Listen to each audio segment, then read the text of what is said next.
All right, so whenever you're ready, it's all yours. Welcome everyone to Cultural Appropriation Part 2. The first one was a lot of information. It was just basic information about cultural appropriation and spiritual practices. Tonight we're going to take an in-depth look into spirit animals, and we also want to take an in-depth look into how social media helps spread misinformation and helps cultural appropriation continues in different practices. Now, before we're going to talk about cultural appropriation, we also need to remember today is November the 4th. In November, it's Native American Heritage Month. And getting to the point of a big court case coming, but that's later. Native American Heritage Month was first dedicated August 3rd, 1990, by President of the United States, George H.W. Bush, the senior, not the junior, declares the month of November as National American Indian Heritage Month. Now, the name has changed throughout the years. We have dropped the Indian part because Indian to the indigenous people of Turtle Island is an offensive term, and it's also used as a slur sometimes for us. So that's why it's been dropped in many communities. The bill read in part, the President has authorized and requested to call upon the federal government and the states and local governments and groups and organizations and people of the United States to observe such a month with appropriate programs, ceremonies, and activities. This landmark bill is to honor the American tribal people that represents the United States. Now, how did we get to November for the Heritage Month? It was first suggested in 1976 when Creek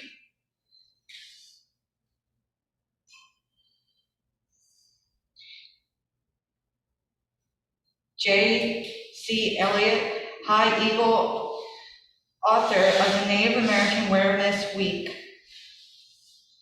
first did the historic legislation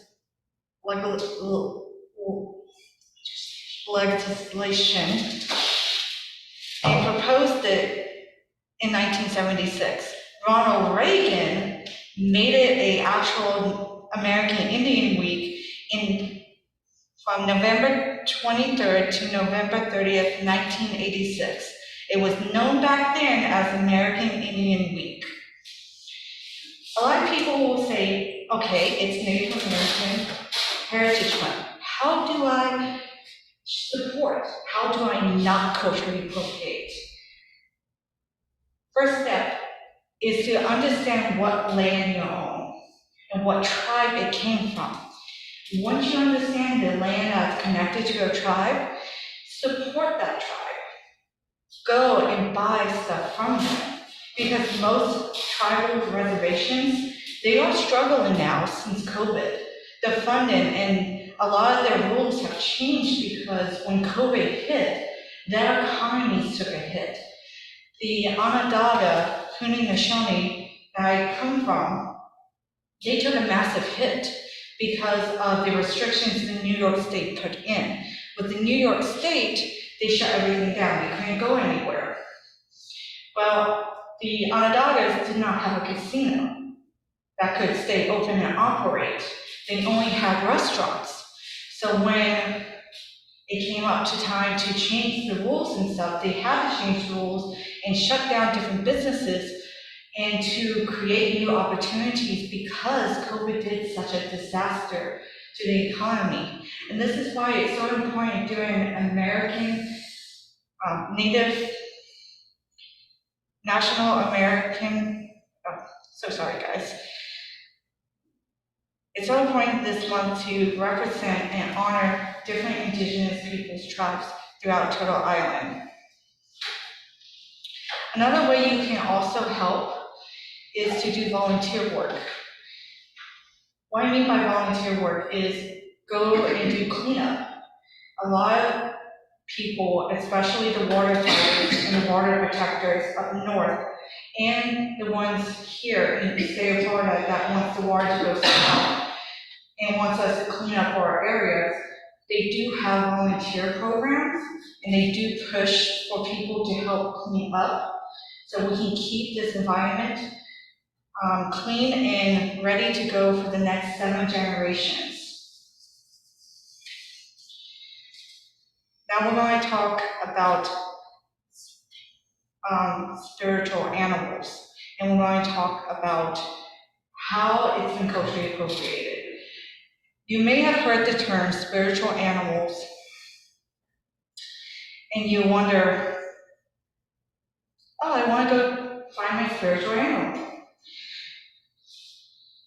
There are many different websites that you can go and look upon and get research, but you need to go in depth.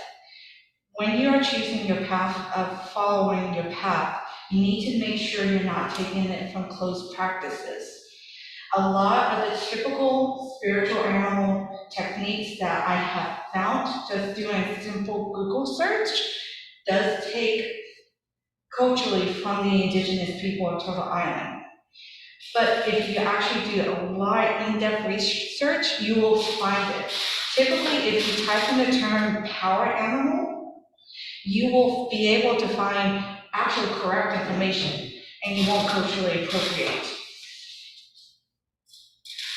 Now, there's different animals in different practices, especially the one that I've noticed recently that's been popping up on social media that people have been arguing about if it's a closed practice, if it's not a closed practice, is the coyote. Coyote is closed. Simple way to explain the coyote is that any animal that is based in the Americas that is not found in any part of the world, it is a closed practice that is linked to indigenous people of the Americas, North and South. So when I see people have the argument about the coyote, they typically don't listen to indigenous people. They typically want to keep doing it because the coyote called to them. It's one thing if you've been taught by an indigenous person and you've been blessed with that knowledge. If you're not been taught by an indigenous person and you're just doing it, you're culturally appropriating. And there's a whole list of different animals that can be culturally appropriated.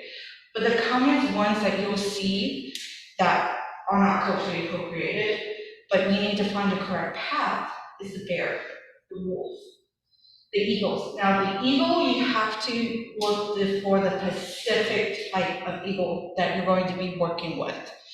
Any eagle that's in the Americas typically will be closed.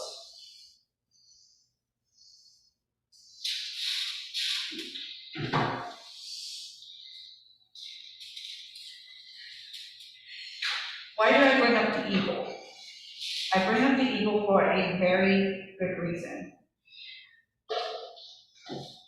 Back in Cultural Appropriation 1, I talked about the Endangered Bird Act, about the different laws that was contributed to different birds of prey, and how you have to be native, indigenous to Turtle Island, be enrolled, and have the correct paperwork to hold any feathers from an eagle or any birds of prey.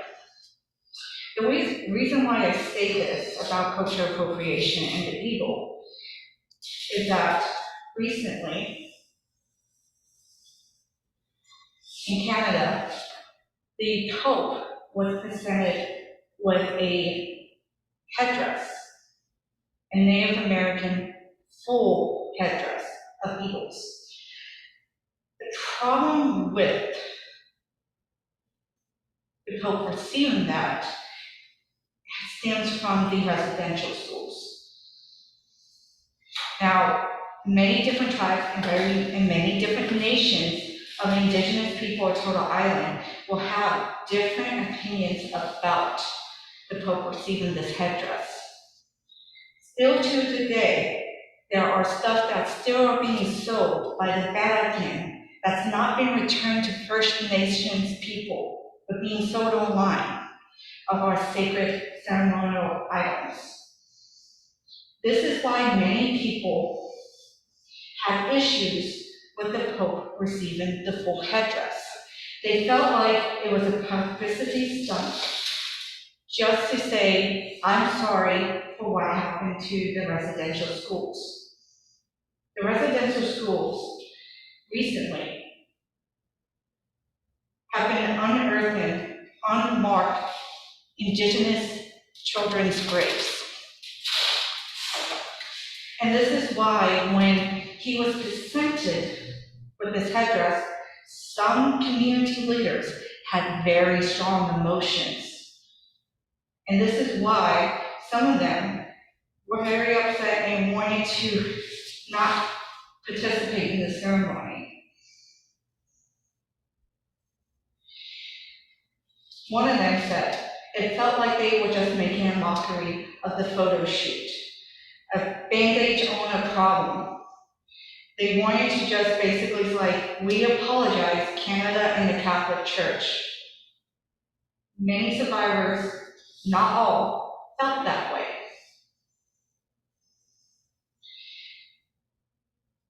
There's also been a lot of controversy with different programs coming up and different people running charities to find the missing Indigenous children in Canada and in the United States. There's been multiple charities reported for fraud. They are trying to sell things to promote finding these unmarked graves, but the money never goes to people that's actually doing the work. There was one creator who decided to do a memorial garden and gave out misinformation about a boarding school being a residential school. This person received hundreds of dollars in donations from her followers and turned around at the end of the time for winter, cut all the flowers that she planted for the children in honor of them and sold them as profit in her shop as dry herb ingredients. This is one of the examples of people taking advantage of the pain and suffering of the Indigenous community. The reason why a lot of people feel this way, that people who are not Indigenous making a profit off of people, is because of social media. Social media portrays the Indigenous people of North America as these mythical creatures. We are sometimes fantasized and sexualized in a way that is extremely dangerous and can cause MMIW cases to spike. MMIW means murdered missing Indigenous women. And also portrays us in a very negative light about our spiritual practices. I will actually talk about one of the most famous MMIW that has been portrayed throughout social media. And she has a Disney movie, and she's a Disney princess. I'm talking about Pocahontas. If you can see my shirt, it says MMIW first documented. The reason why she is the most famous MMIW is actually because of her story being so much written down by the English explorer John Smith. Now, Pocahontas, her real name was Motolica. Motolica was not the first MMIW. The first MMIWs were technically the people that Christopher Columbus met, the Taino people. A lot of people don't understand the monstrosities Christopher Columbus made against the Taino people. The Taino people first encountered Christopher Columbus when he decided to sail to find India. With the Taino people being so kind and caring, they gave him stuff, and he got greedy. And a lot of people don't understand the history with Christopher Columbus. He was actually found guilty by Spain for the monstrosities he did to the Taino peoples and to the Spaniard people. And he was actually in jail for it. They actually had to come and get him. Matoaka is the most famous. Her story has been sexualized and romanticized throughout the years. Does anyone know the true age of Matoaka when she met John Smith? 12? It was 12. 14, was she? She was 9. What? She was 9. She was a 9-year-old girl. She didn't get the name Pocahontas till later on in life through ceremonies. So when you see the Disney movie and you see how our spiritual practices are represented in Grandma Willow in different spiritual ways by listening to the colors of the wind, that's not how we do it. They do talk, but not in that type of way. But it misrepresents and glorifies what happened to Matoaka. It was no love story whatsoever. When Matoaka was taken to England and was forced to be converted, I won't say her English name out of respect. She had a son. Her husband and son is buried in the United States, but she is buried in England. Still to this day, the descendants of the tribe fight with the United Kingdom to get her back. And every single time they get the answer from the UK, it's because she's too much of a tourist attraction for her to be sent home.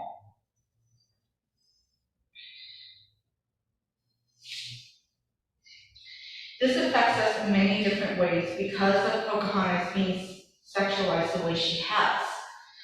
Not only has Disney done this to Pocahontas, they also have done it in different other spiritual practices like Princess and the Frog. That's more accurate to ATRs, but definitely Pocahontas is not accurate.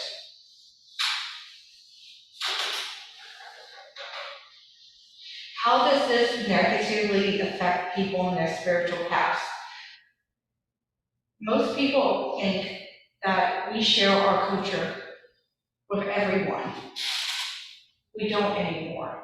We had to stop doing that to restore our sacred ceremonies because it was illegal for us to do ceremonies until recently. It wasn't enforced until 1996 in my lifetime that these laws were enforced to protect us.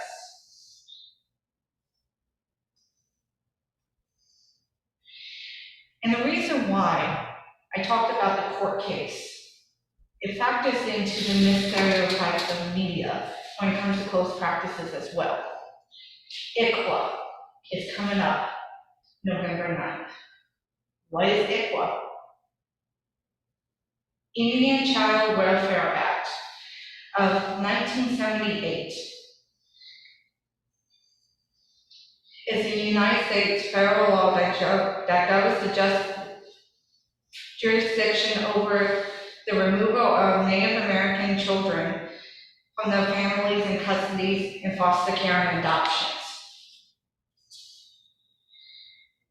So this month is Native American Heritage Month, and we have that big ICWA case. Because if that case gets taken off of the books, a lot of more children will end up in the foster system, and a lot of our customs and traditions will be lost because of it. Because we have a higher rate of children be taken from us. And it's been proven by numbers that have happened before this law was enacted. It was called the Great Scoop in the 60s and 50s. So how does social media affect everything? And how does it affect more spiritual practices besides the indigenous cultures of America? Indigenous cultures of America is not only the only practice that's being forced into a negative stereotype by the media, so has African traditional religions have also faced that as well. They've been demonized, and during the 50s and earlier, they were also portrayed as being dark evil and put into a category of black magic, as they call it.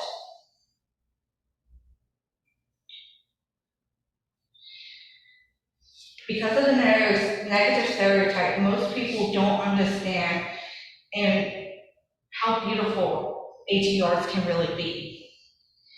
Now, modern day social medias like TikTok and Instagram, you'll find plenty of witches in different pagan communities culturally appropriating and mixing closed practices with open practices.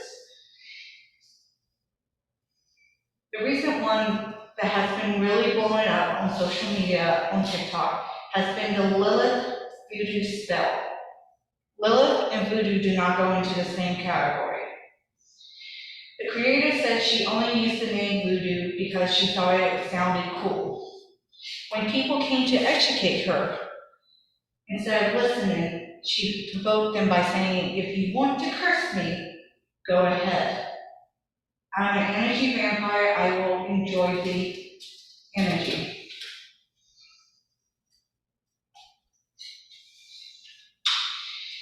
It can be frustrating trying to correct misinformation throughout the social media. But that's one of the lessons I was taught by my grandmother, is to have patience. Patience, patience, patience. Because if you don't have patience and you jump the gun, you might do something or say something really bad that you may regret. Because the person may not even know.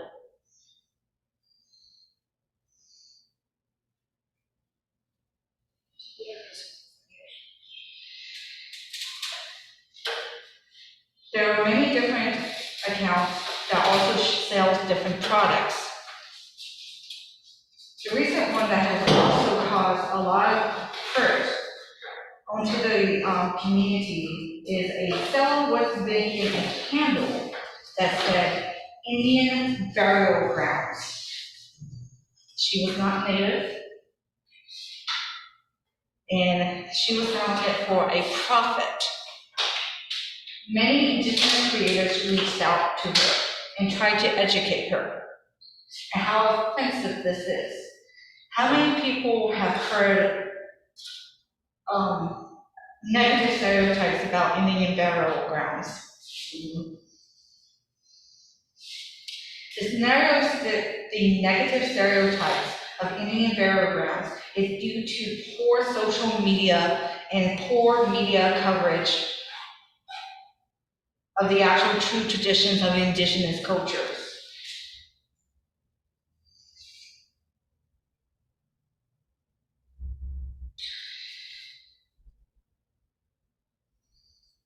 Sometimes these creators, they learn and they get better and they apologize, which is great. But the one that made the Indian burial ground candle did not do that. They decided to double down and claim on their Etsy shop that it was an authentic Indian product. That's going to cost a big fine.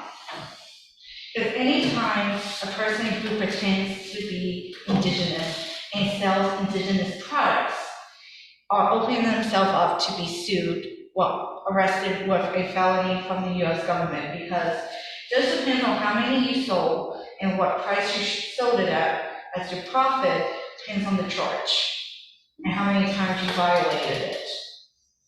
And this is why rules to anything that is indigenous made is so strict. Now, sometimes you'll see indigenous inspired, and that's how they can get around it.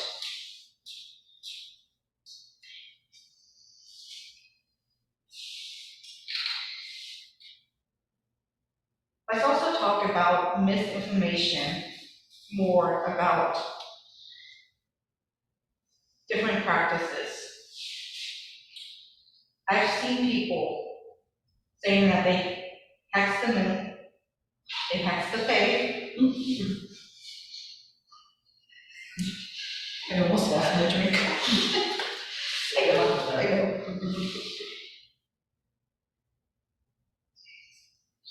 We have to remember there are young witches out there, and it's our goal to educate and to be patient. But sometimes the Black Betty is your best friend if they don't listen. But when it came to the hexing of the moon and hexing of the fae, it blew up during COVID on different social media platforms.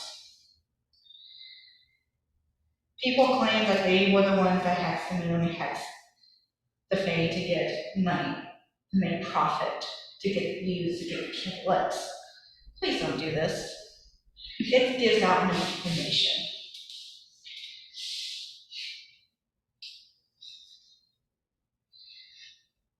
Misinformation is the main key point in our new social media platforms that we have to look for.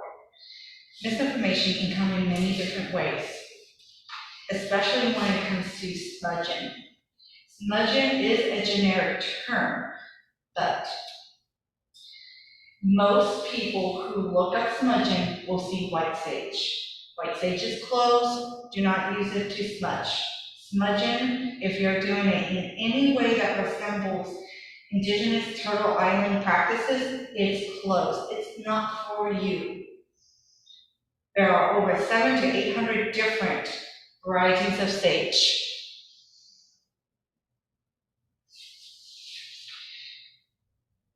How many people have you seen?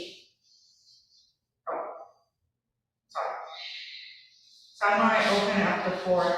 What misinformation have you seen on social media about spiritual practices? Click here to find your spirit animal. Yes. That one drives me nuts because it's not that easy.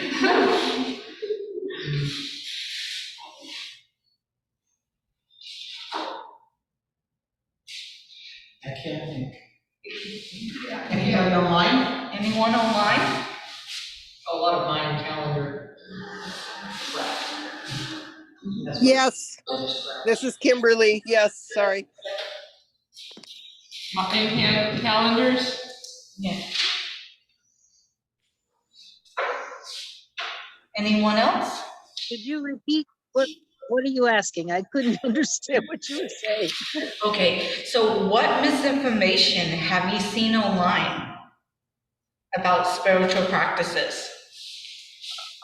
Oh, I wonder about the Aztecs. the broad spectrum at almost everything is misinformation online. There's a lot of it that's bad. Yes. How I do can't shaman? one individual Steps. person. Yes, oh my God, how do we, this is like, I was hoping that there'd be more people because I have like discussion questions to ask. Pick your own daily journey. Oh, peyote. Peyote is closed.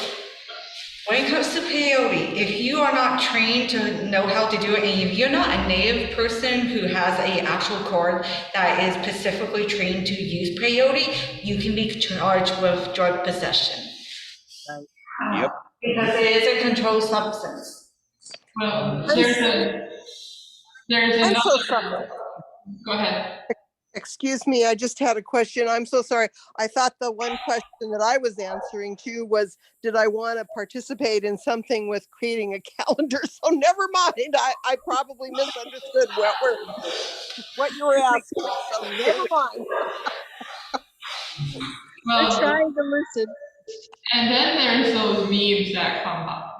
Like every Easter, you get the meme. claiming Ostara and Ishtar are based on the same word. And it's all about rabbits, and I just want to smack whoever created that meme. So if you are out there and you're listening to this, watch out, I want to smack you. But also, like, Ross brought up a good point about shamans.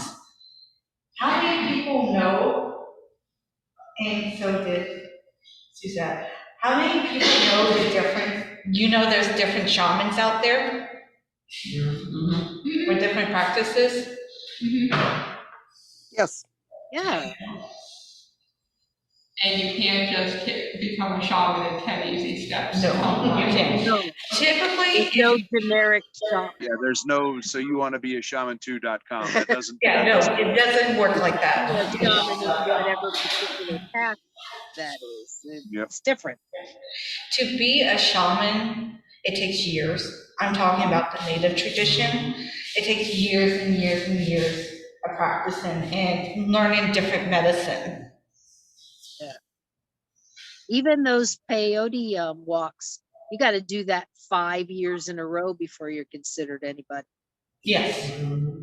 Yeah, there's a Colombian native, the people that And live that's a up in the buttes. 300-mile walk. Yeah. So it's Yeah. not for the lighthearted.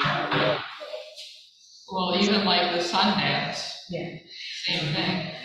And we also, there's also, like, if you go online and you read a peyote retreat, and it's a vegan peyote retreat, don't go.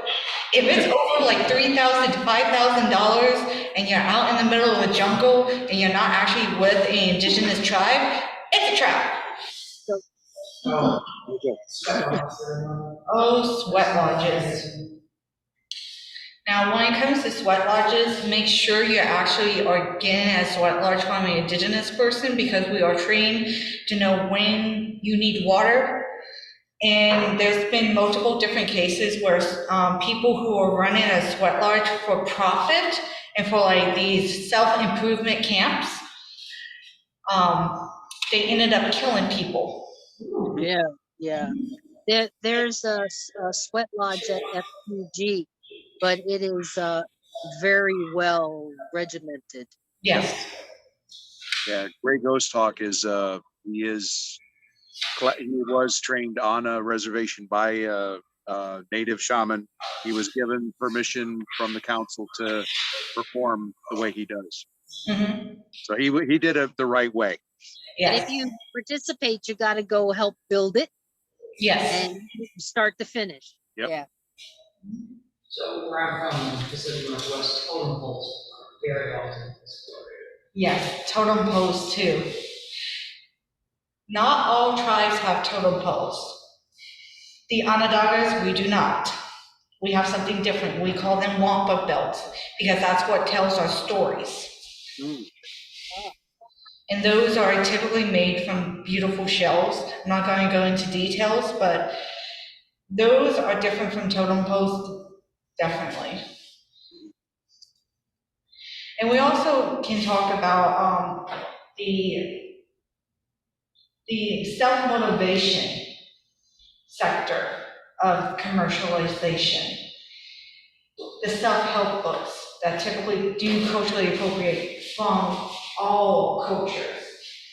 I've seen one that had a mix of North Celtic, and it was from Southern America practices. I don't know which country it was from, but it definitely mixed them all, and I read it, I said, this, no.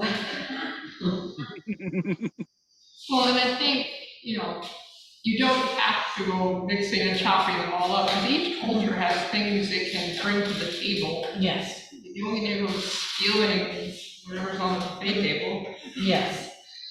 Spirituality is typically, especially in the self-help and some new age sectors, especially if it's like a big commercial, like profit shop, will just have a spiritual buffet and will sell it by the masses. And that's horrible, because it also takes away from different spiritual paths, like different religious beliefs from the Middle East and from India, and the Chinese as well. Let me ask you something, Moon. I know Yes. that you are culturally mixed. Do you mix your practices? No, I do not mix different practices. If I'm doing my native traditional ceremony, it's 100% native. If I'm doing ancestor work with my ancestors that are part of my ATR like voodoo, it's all voodoo. There's no mixing. Now, there is medicine, native medicine in voodoo, but voodoo is still a closed practice.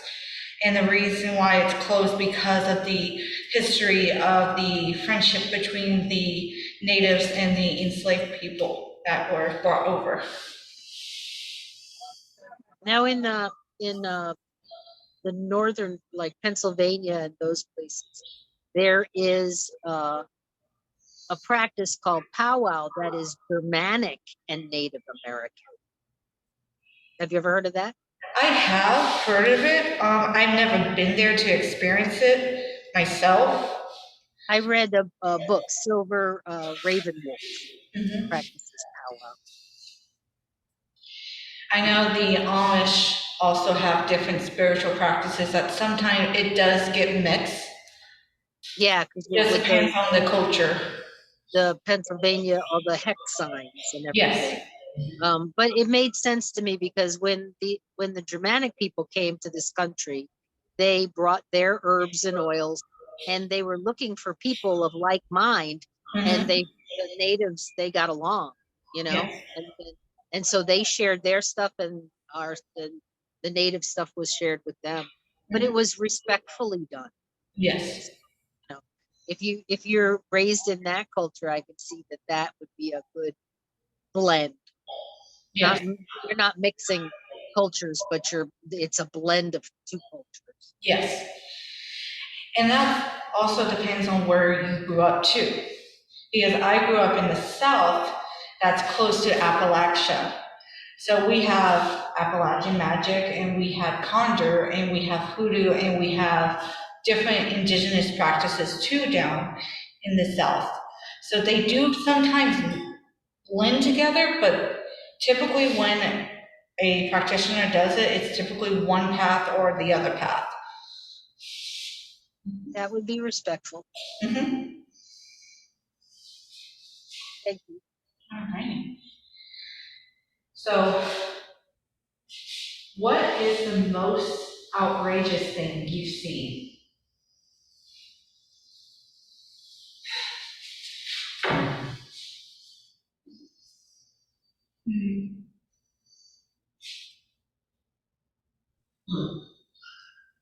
I'm still pretty outraged by the here Thanks, yeah. Yeah, Thanksgiving. Yeah, Thanksgiving is pretty much the worst one. Yeah. Except the way it was done in the Adams family. By Wednesday. Thanksgiving. Thanksgiving. That's why I think we call our gathering an evening of thanks. Yes. There's no other word Yeah. to describe it. Because a lot of people don't know the true history of Thanksgiving, because the first one was peaceful, but there's a but.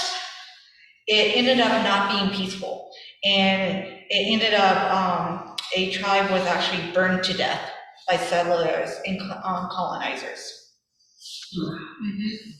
and that was women and children. And somehow they always managed to gloss over Squanto's horribly tragic backstory. Yes. You know, like, he was a slave and then his entire people were wiped out to the last except for him. And so that's how he spoke English. Yes, that's how he spoke English, because his people died not because of a massacre, they died because of disease. Because that was another thing that people from Europe brought over, was diseases that the native people we were not equipped to handle. So if you ever give an indigenous person a blanket around the holiday season, don't do it. No, because it's actually a bad omen to us. We don't like it. Yeah, people call swap meets trading blankets. I don't like that. Yeah. yeah, that's kind of, there's just so many books and stories. Like I remember reading, one of my favorite books by Louise Erdrich is The Birch Bark House, but it describes how, well, the little girl, like her little brother and like a bunch of the village all were killed by smallpox. And she had been, as a baby, the only survivor of her village from smallpox, which is how she survived that outbreak, because she'd been exposed and somehow survived when she was just a little girl. So, In the Smoky Mountain areas, there's a very beautiful Native American museum that I've been to a couple times. And then the little shopping area, if you want to call it that, that surrounds this museum, there's all these little stores selling so-called Native American wear, which you know is not. So it's uncanny and so disrespectful that that can happen in an area where the Native American culture is so profoundly distinct, and it still happens in front of everybody's face.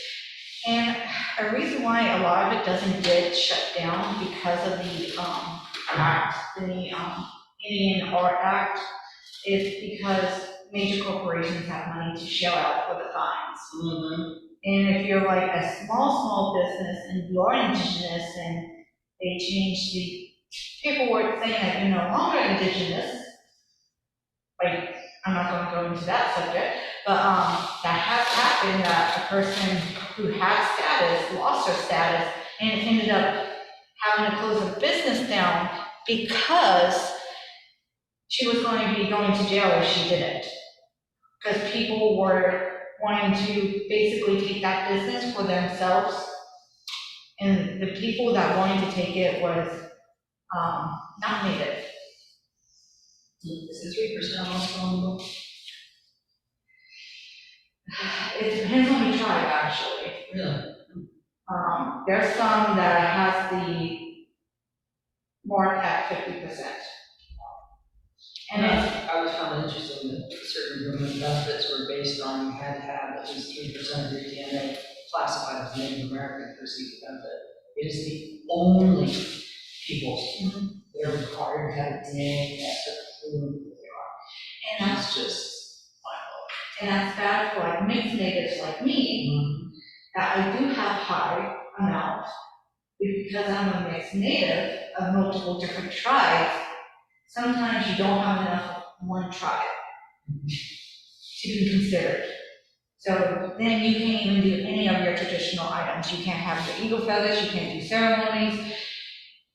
The reason why they have restricted the indigenous culture so much is that they basically want us to be gone. They don't want us to survive. They don't want us to thrive. But we are. But many of us, we can't live on the reservations because we don't even have water. We don't have the electricity to go out there. There's not enough food or supplies to go around. During COVID, the Navajo Nation was sent body bags for COVID supplies from the US government. that doesn't send a message at all. It does. Any other questions?